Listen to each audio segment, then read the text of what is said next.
Hi everyone, my name is Baird Harper. I'm going to read from my book, Red Light Run, in just a minute, but wanted to say thanks to Rachel Galvin and John Wilkinson, and also Jesse and Starsha and May for arranging for this reading series and making it happen. So thanks to all of you guys. I know it's poor form to compare quarantine to prison, but I don't know. I think that our capacity for apt analogy has been strained, and so I'm letting it slide. But I don't know. To be honest, my own when I was asked to do a reading for this series, my own brain went to confinement, and so I'm going to read from a chapter of my book called "In Storage." The latter pages of this are essentially a flashback from the main character's point of view, and he's trying to get to sleep on the final night of his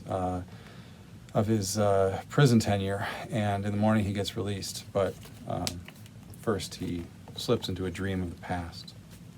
Here goes. He begins to wake, swimming to the surface of this dream, flavors of wine and lip gloss pooling in his mouth, until finally he emerges into the concrete bunk room that is still his home. A convicted rapist snores peacefully on the cot below. It is the middle of the night before the day on which he's scheduled for release. There is no clock to tell him the time, no window to carry the dawn light into his cell. The new day, with each dream, with each waking, refuses to arrive. The future stalls. The breaths of the monster in the lower cot count the seconds in reverse. Time backpedals.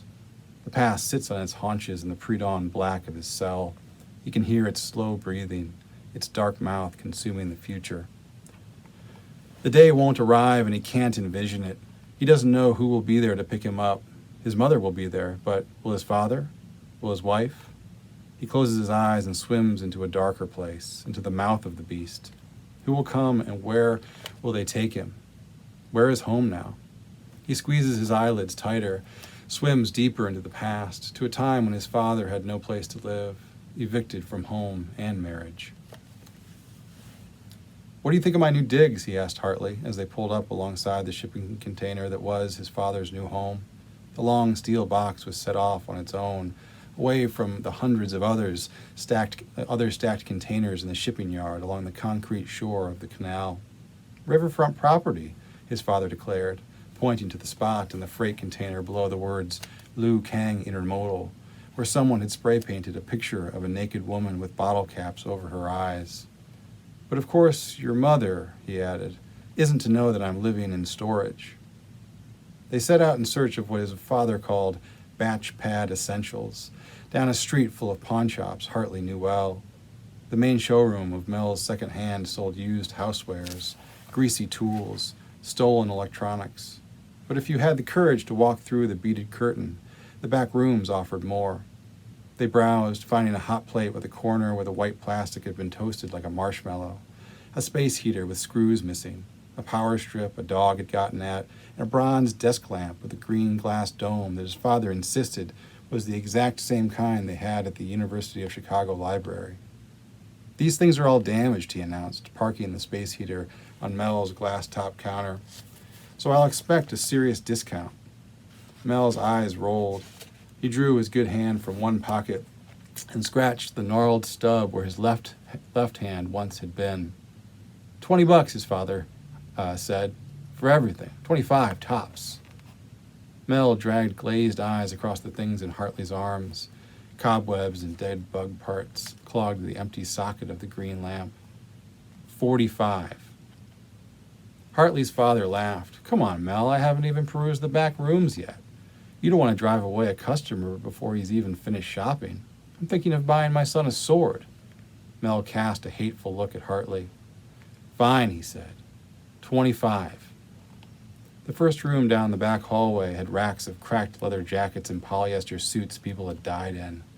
The second room peddled lethal exotics, cases full of Nazi bayonets and guns so small they looked like weapons for toddlers. There were throwing stars and tooth necklaces here, a wall of battle axes. Then, at the end of the hall, a walk-in closet with floor-to-ceiling shelves of skin magazines heavy with the oil off people's hands. Hartley's father liked to take his time going through the back, trying on the biker jackets, digging through the buckets full of belt buckles, testing the balance on all the throwing knives in all the glass cases. So Hartley made his way directly to the last room, locating again the one magazine called Sex Pot, which he knew had a series of naked women riding horses through mountain meadows. Back when Hartley first discovered this issue, he imagined there might actually be a ranch somewhere out west where the models and their horses hung out all day, washing their hair and eating carrots, waiting for the most ideal summer weather to go out and do the next photo shoot. It was a place that had entered his dreams.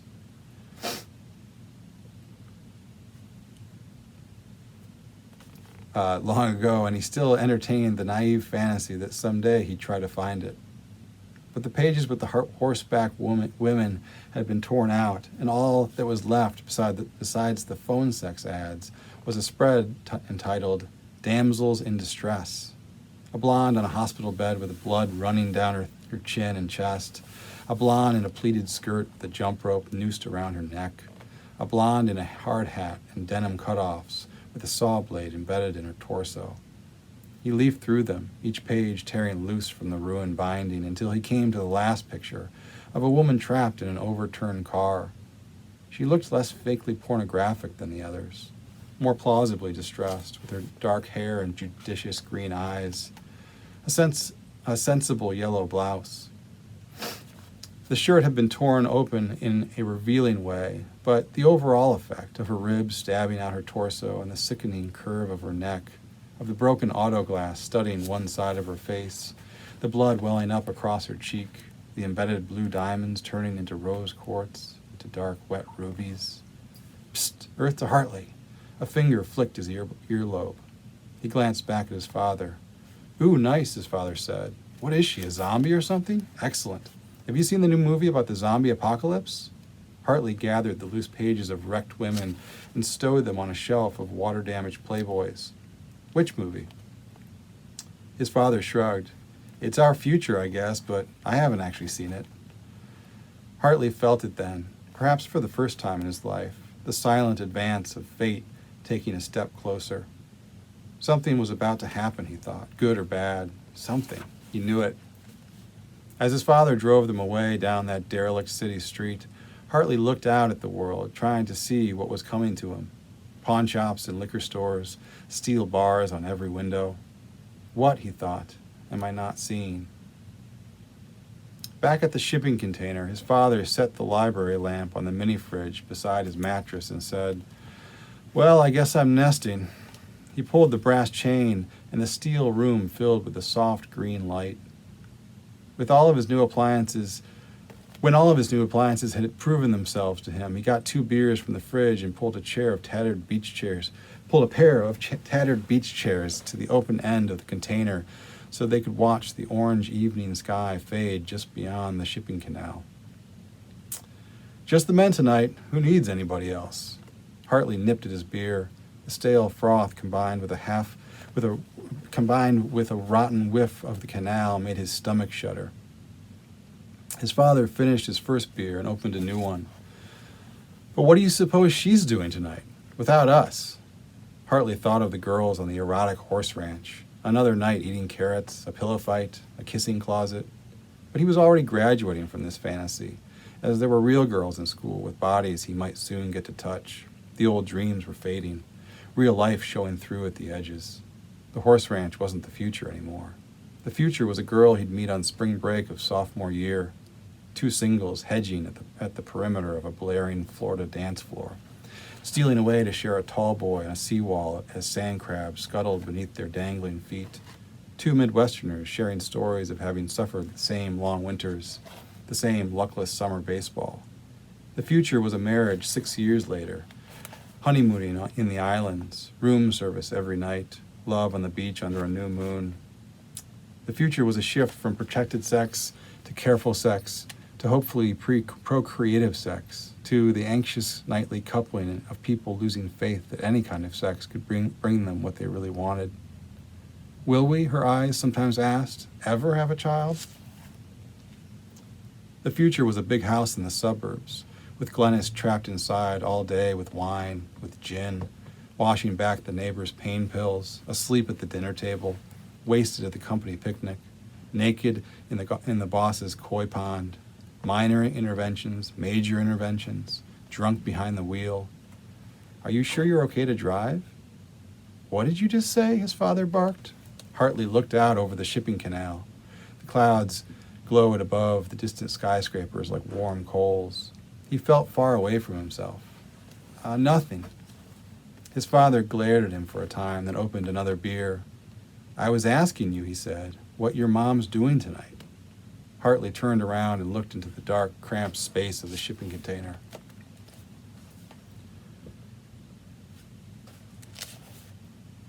Then the dream begins to fade. Consciousness creeps closer. The beast in the dark breathes to the cadence of a sleeping rapist. The corrugated steel of the freight unit wants to dissolve into the flat concrete of a cell wall. He shuts his eyes again, harder, chasing after the reverie. Anything to pass these final hours of captivity. I think Mom went out for Indian food again, Hartley explained. Indian food? His father forced breaths through his nose. Like I believe that. Who eats Indian food? Yeah, she doesn't even like it. The lights of half a dozen planes hovered in a perfect dotted line connecting down toward Midway. Hartley was sure that they were both seeing this, but turning to his father, he realized that the man's thoughts were somewhere else. If she doesn't like it, his father said, then why would she eat it? Hartley closed one eye and reached out, touching each sparkling blip in the sky. If she doesn't even like it, his father repeated, then what? Someone's making her eat it? Mr. Gupta, said Hartley. The beer can stopped short of his father's face. Who's Mr. Gupta?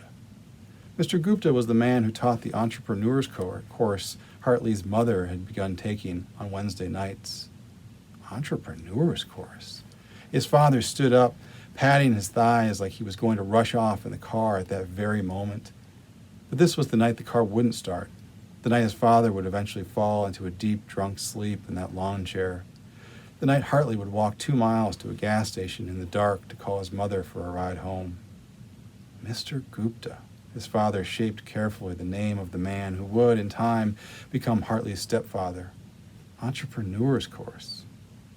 Then came a shift in the wind, and Hartley caught the full stench of the canal, the rust and mushy tires, the toxic fish skeletons, the reek of the cell toilet.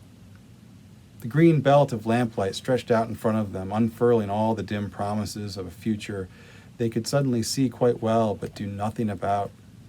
I see it now, Hartley thinks, remembering the soft green glow of university life, the charmed career, the big house, the love of this or any life.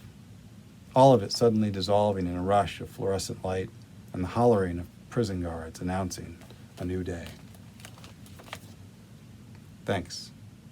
I want to start by saying how happy I am to be a part of Writers in Residence. And I want to thank Rachel Galvin for her vision and wherewithal in putting this series together, and to Jesse Haley for making it all run so smoothly. I'd also like to give a shout out to Baird Harper, my virtual stage mate tonight, whose work I love. I'm going to be reading a few pages from my novel, The Ready-Made Thief.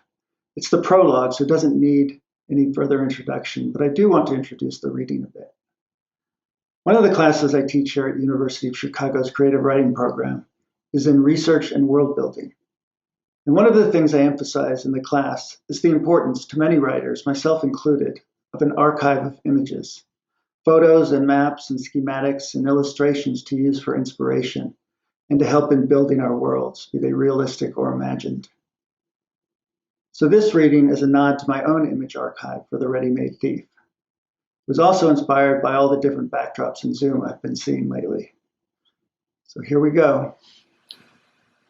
To make your way to the DePaul Aquarium and Museum of Natural History on Petty Island in the middle of the Delaware River, you can drive through New Jersey and over the Only Bridge.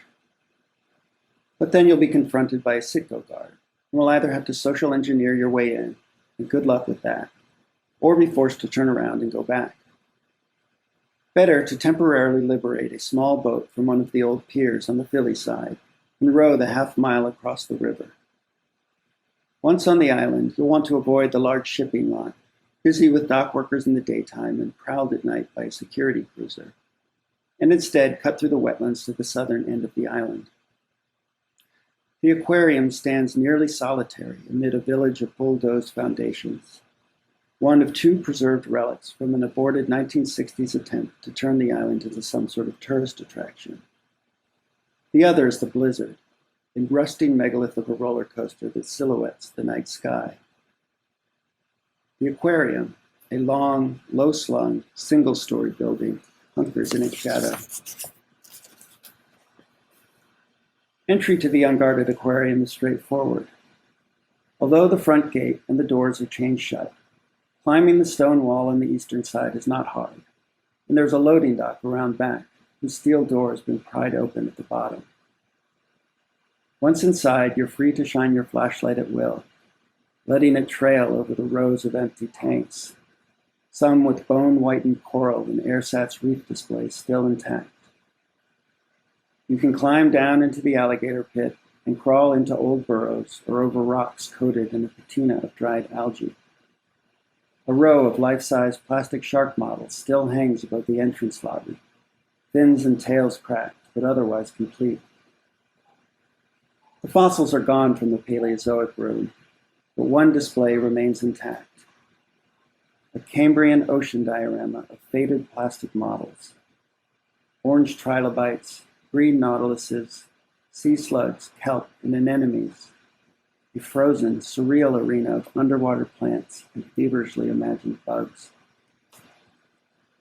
It is in this room that Lee has spent hours, losing herself in the diorama every time she visits the derelict aquarium.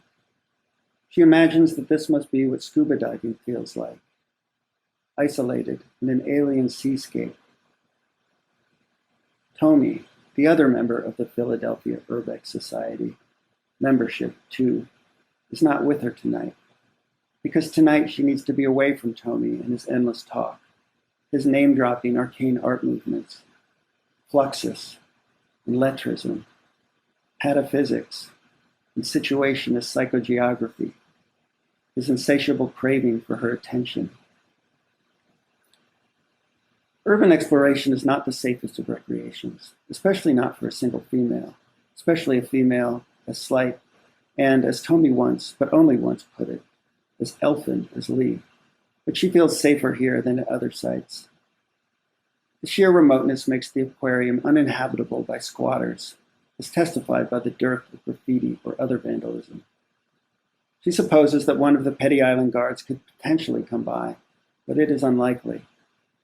The aquarium is not part of Sitco property, and by nature, security guards are incurious and lazy. Now she sits in an old wooden office chair she's commandeered from behind the cashier's desk, staring past the pregnancy test stick in her hand at the little plastic seascape, the broken fronds and wilted arthropods, all now faded and cracked, and thinks about the tiny thing growing inside her. Lee knows who the father is, but she has no intention of telling him. The thing inhabits some subterranean cave of her body, floating in amniotic silence, just waiting to emerge and wreak havoc on Lee's life.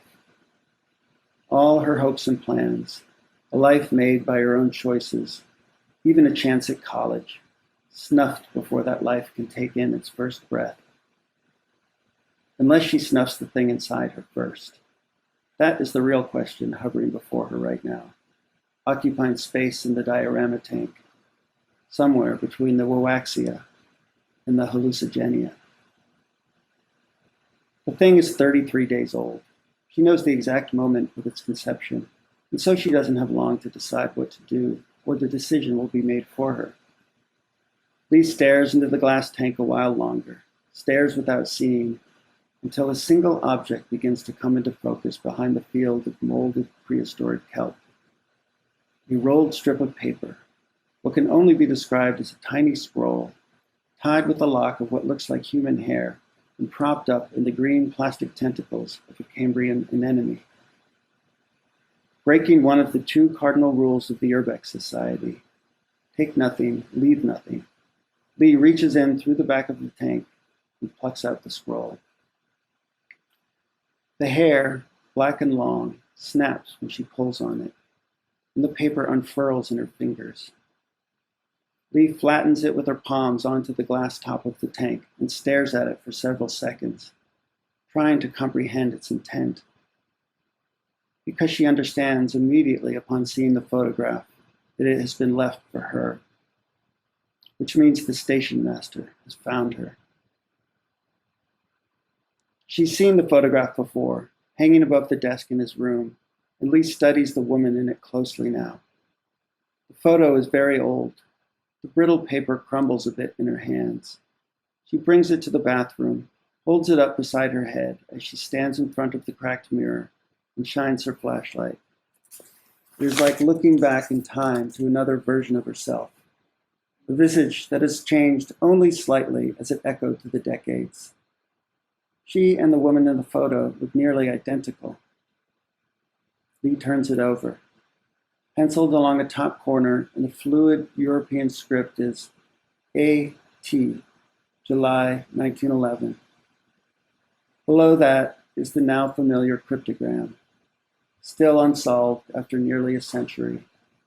And below the cryptogram is a short note in the crabbed handwriting of the station master. Return what you have taken.